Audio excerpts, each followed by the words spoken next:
بسم اللہ الرحمن الرحیم۔ محترم ناظرین کرام، تحفظ دین میڈیا کی خصوصی پیشکش خبروں کی خبر میں آپ کا استقبال ہے۔ خیر مقدم ہے۔ دیش و دنیا کی تازہ ترین خبروں کے ساتھ میں ہوں آپ کو دوست ابرار الحق۔ آگے بڑھنے سے پہلے ایک نظر سرخیوں کی طرف۔ ای وی ایم ایک فراڈ ہے، حکومت آہستہ آہستہ جمہوریت ختم کر رہی ہے، ملک ارجن کھڑگے کا دعویٰ۔ وقف ترمیمی ایکٹ تنازع، مرکزی حکومت نے کیوٹ پٹیشن دائر کی۔ غازی میاں کی درگاہ کی گنبد پر مذہبی پرچم لہرانے کے معاملے میں بڑی کارروائی، انسپکٹر اور 2 کانسٹیبل معطل۔ جموں کشمیر اسمبلی میں وقف قانون پر شدید ہنگامہ، بی جے پی اور عام آدمی پارٹی کے ارکان میں تلخ جھڑپ۔ ہندوستان پر آج سے ٹرمپ کا جوابی ٹیرف نافذ، کئی اشیاء پر پڑ سکتا ہے اس کا اثر۔ اورنگزیب کے مقبرے والے شہر خلدآباد کا نام تبدیل کرنے کا کیا اعلان۔ ناظرین، احمد آباد اجلاس کے دوسرے دن کانگریس صدر ملک ارجن کھڑگے نے مرکزی مودی حکومت کو شدید تنقید کا نشانہ بنایا۔ انہوں نے اپنے خطاب میں امریکی ٹیرف، ای وی ایم اور پارلیمنٹ میں راہل گاندھی کے نہیں بولنے کے معاملے پر بات کی۔ کانگریس صدر نے اس موقع پر پارٹی اور رہنماؤں کو نصیحت بھی کی ہے۔ انہوں نے کہا ہے کہ جو کام نہیں کرنا چاہتے انہیں سبکدوش ہو جانا چاہیے، اور جو لوگ پارٹی کا کام نہیں کر رہے ہیں وہ آرام کریں۔ اپنے خطاب میں ملک ارجن کھڑگے نے ای وی ایم کو فراڈ قرار دیا۔ انہوں نے کہا ہے کہ پوری دنیا کے ترقی یافتہ ملک ای وی ایم کو چھوڑ کر بیلٹ پیپر کی طرف چلے گئے ہیں۔ کہیں بھی دنیا میں ای وی ایم مشین استعمال نہیں ہو رہی ہے، صرف ہندوستان میں ہی ہو رہی ہے، جبکہ یہ سب فراڈ ہے۔ مرکزی حکومت نے وقف ترمیمی ایکٹ 2025 کے جواز کو چیلنج کرنے والی عرضیوں کے خلاف سپریم کورٹ میں کیوٹ پٹیشن یا وارننگ داخل کی ہے، تاکہ یہ یقینی بنایا جا سکے کہ عدالت حکومت کا موقف جانے بغیر سماعت سے پہلے کوئی حکم صادر نہ کرے۔ امکان ہے کہ سپریم کورٹ وقف ترمیمی ایکٹ 2025 کے جواز کو چیلنج کرنے والی درخواستوں پر اگلے ہفتے غور کرے گی۔ درخواستوں کی تفصیل اور ججوں کی تشکیل کی فہرست عدالت کی ویب سائٹ پر اب تک کے اپلوڈ ہونا باقی ہے۔ آر جے ڈی کے ممبران پارلیمنٹ منوج جھا اور فیاض احمد نے بھی وقف ترمیمی ایکٹ 2025 کے جواز کو چیلنج کرنے والی عرضیاں دائر کی ہیں۔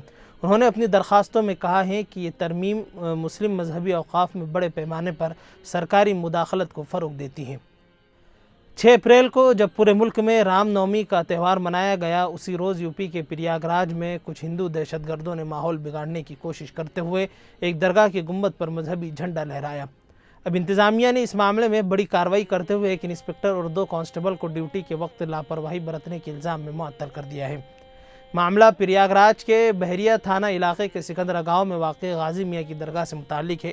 قابل ذکر ہے کہ اس متنازع معاملے کے کلیدی ملزم مہندر سنگھ کو پیر کے روز گرفتار کر جیل بھیج دیا گیا ہے۔ بتایا جا رہا ہے کہ وہیں اس گروہ کی قیادت کر رہا تھا۔ پولیس انتظامیہ کا کہنا ہے کہ اس طرح کی سرگرمیوں کو کسی بھی صورت میں برداشت نہیں کیا جائے گا اور قصورواروں کے خلاف سخت سے سخت قانونی کارروائی کی جائے گی۔ جموں کشمیر اسمبلی میں پیر کے روز وقف قانون کو لے کر شدید ہنگامہ آرائی دیکھنے کو ملی، جہاں بی جے پی اور عام آدمی پارٹی کے ارکان اسمبلی کے درمیان شدید لفظی جھڑپ کے بعد بات ہاتھا پائی تک کی جا پہنچی۔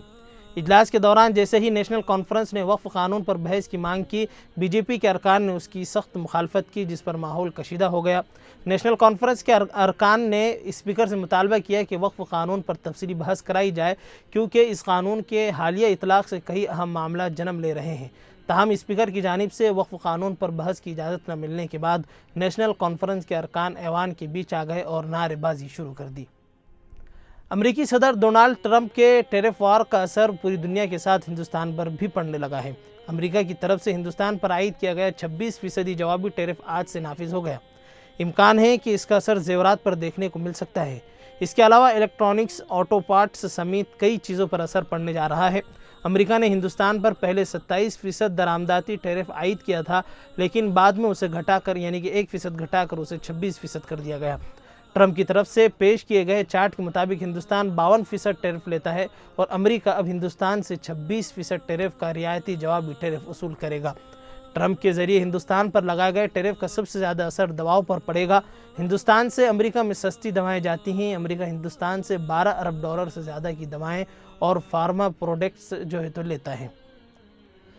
مہاراشٹر کے وزیر سنجے شرساٹ کا بیان سامنے آیا ہے۔ انہوں نے اعلان کیا ہے کہ حکومت خلدآباد کا نام بدل کر رتنا پور رکھا جائے گا۔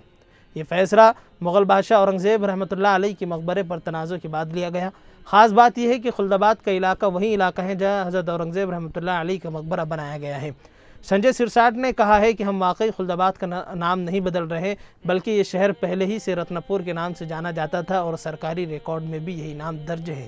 ہم صرف وہی پرانا نام واپس لا رہے ہیں جو مغلوں نے بدل دیا تھا۔ یہ ایک سرکاری درستگی ہوگی۔ جبکہ ایم آئی ایم مہاراشٹر کے صدر اورنگ آباد کے سابق ایم پی امتیاز جلیل نے شرساٹ کے بیان پر سخت رد عمل کا اظہار کیا ہے۔ انہوں نے کہا ہے کہ مہایوتی کے لیڈران کے پاس ترقی کا کوئی ایجنڈا نہیں ہے، اس لیے وہ شہروں کے نام عدلنے بدلنے کا کام کرتے ہیں اور اسی میں اپنا وقت بھی ضائع کرتے ہیں اور اسی میں قوم کا پیسہ بھی برباد کرتے ہیں۔ خیر ناظرین، اب تک کے لیے بس اتنا ہی، پھر انشاءاللہ ملاقات ہوگی۔ ثانی انٹرنیشنل حج عمرہ ٹورز اینڈ ٹریولز۔ حج عمرہ جانے کے خواہش مند حضرات اسکرین پر دیے گئے نمبرز پر کال کریں۔